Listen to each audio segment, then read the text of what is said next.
Great to be here. About 30 years ago, I graduated from law school. I'm the guy in the middle. And I decided to head to Washington, D.C. I had worked in local government, but I thought I could have the largest impact on the biggest number of people in our nation's capital. So I went to Washington, and I spent 10 years working for the national government. I worked for the United States Senate. I crafted laws on housing and homelessness and mass transit and urban economic development. And then I served under President Bill Clinton as chief of staff for the United States Department of Housing and Urban Development. I was raised to believe in the hierarchy of power. National and state governments sit at the top of the hierarchy. They set laws, they promulgate rules, they rain down resources, and cities are just at the bottom of the heap. They perform ministerial tasks, bureaucratic tasks. They're delivery vehicles for national and state programs. I was absolutely wrong. I no longer look to Washington to power my country forward. I believe in cities. I believe in cities, and particularly with American and European cities. These are the places that, for the foreseeable future, are going to wrestle with the toughest challenges we face in the world today. Climate change, income inequality, social mobility, demographic transformation, economic competitiveness. Essentially, what we are seeing throughout the world is a metropolitan revolution. And city power and problem solving are going to define this century the same way that national power and problem solving defined the last one. Now, you can see signs of the Metropolitan Revolution in cities large and small. In Portland and Copenhagen, we are seeing cities grow their economies while they reduce carbon emissions. In Hamburg and Houston, we're seeing cities struggle to integrate immigrants and equip workers with the skills they need.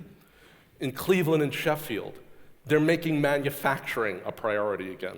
In San Diego and Stockholm, they're devising trade strategies to boost exports and foreign direct investment. The United States and Europe are being remade from the bottom up. And cities are doing this because they must. National and state governments are mired in partisan gridlock, in ideological polarization. And cities essentially are on their own to deal with these tough challenges. The cavalry is not coming. And frankly, the cavalry won't come. As our societies age, national governments will shift resources to taking care of the elderly as they should. In the United States, within 10 years, 3/4 of the national budget will be spent on so-called safety net programs, primarily for the elderly, and the military.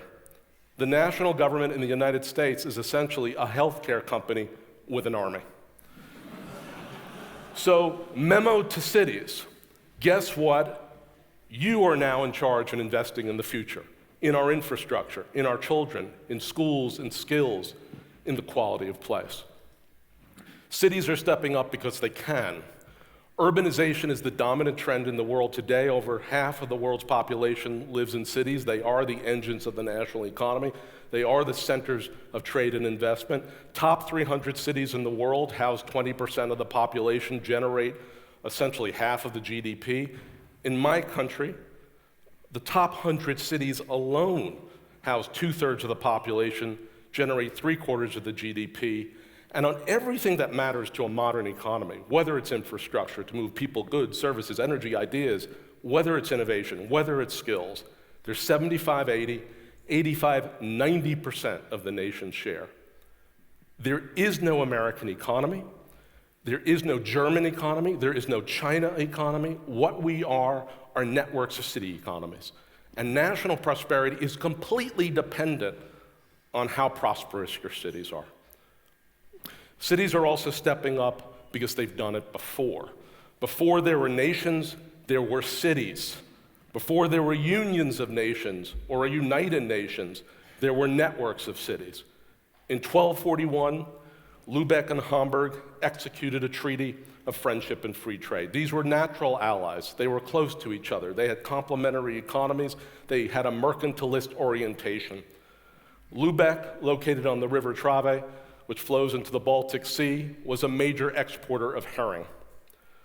Hamburg, located on the River Elbe, which flows into the North Sea, had access to salt mines, the key ingredient to preserving the fish. These cities came together with their merchants, the Hansa, and basically drove the evolution of Northern Europe. They spurred innovation in shipbuilding. They increased demand for infrastructure like canals, or products like barrels, or the necessities of daily life like beer, right, to fuel the packing and the fishing. And ultimately, Riga and Cologne and Malmo and Tallinn and other cities joined what became the Hanseatic League of Trading Cities. And they dominated North European trade for centuries. The past is prologue.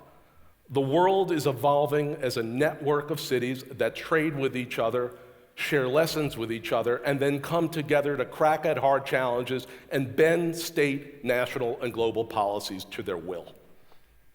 This revolution has only one logical conclusion, which is the inversion of the hierarchy of power. In this century, I believe the national and state governments will act in the service of their cities. They will do what cities can't do.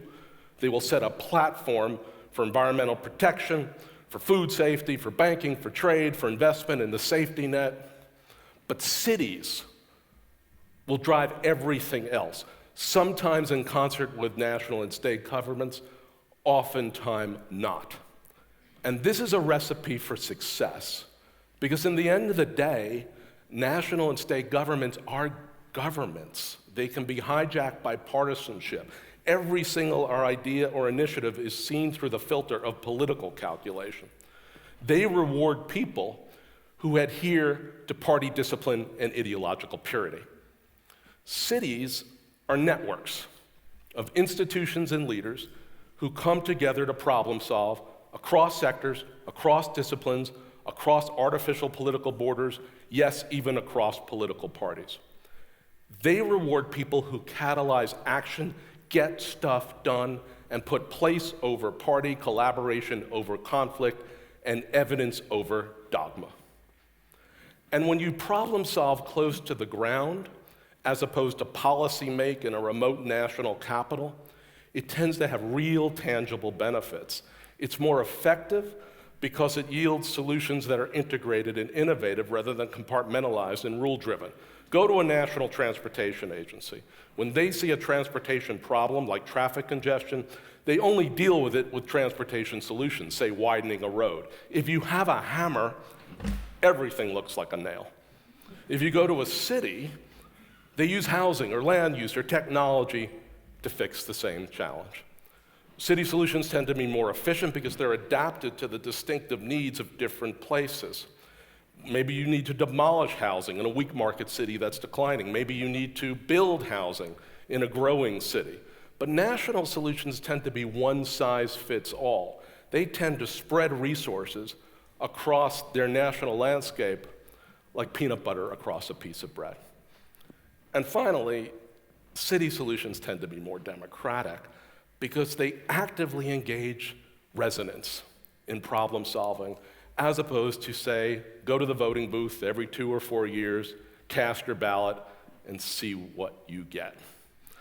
Now, if you want to see the revolution in action, let me take you to one of my favorite cities, Detroit, Michigan. I first went to Detroit, Michigan in 1988 as a Senate staffer. I went to the airport, rented a car, drove to the city, got off the wrong exit. And I basically passed what I thought were miles of derelict streets and abandoned homes. I literally got to a stop sign and a pack of wild dogs ran across in front of my car. This was like urban dystopia at the rawest, and this is 1988 when the population of Detroit was 1 million people, down from 1.8 million in 1950. It's less than 700,000 today. But Detroit has emerged from its bankruptcy stronger, more united than ever. And if I want to feel good about America, literally, I go to Detroit. And if I want to feel really good about America, I go to the downtown of Detroit, where private and civic investors with incredible energy are bringing their city back. Now, some of this is because of a few people. There's one individual, Dan Gilbert. He moved his company called Quicken Loans and 7,000 employees from the suburbs to the downtown. In 2007, he purchased 60 buildings in the downtown, many historic, and dozens of companies basically followed him, healthcare companies, energy companies, architectural companies. There's a startup scene in Detroit because what people want is not just to build a company, they want to rebuild a city. And the demand for housing is so intense that developers can't keep pace with it. Now, if you go a couple miles away from the downtown, there's another individual, Sue Mosey. She's called the mayor of Midtown. She was a community organizer in the 60s. I could put a picture of her up as well. But she basically was there in Detroit, house by house, block by block, renovating, building when no one was there. And what she's done in the past decade is get the anchor institutions, the research institutions, the colleges, the medical campuses to reinvest in the city. Henry Ford Health System, $1 billion new healthcare facility with commercial, office, retail. Wayne State University, the largest university in Detroit, new biomed research facility. The College for Creative Studies, one of the top design schools in the world, now lives in the General Motors building, the Argonaut building, where they have their campus, a STEM high school, and Shinola, which is a boutique manufacturer of watches and bicycles. And there are dozens of entrepreneurs, little companies, small companies, retail, housing, basically following in its stead. Detroit, whatever you hear, whatever you see, Detroit is reviving from its core.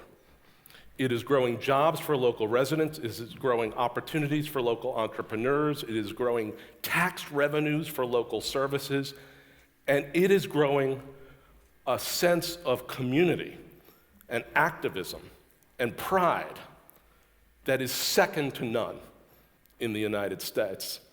And all this is happening because of the imagination and the creativity and the drive and the will and the belief in possibility of local people, because the national government, like Elvis, has left the building.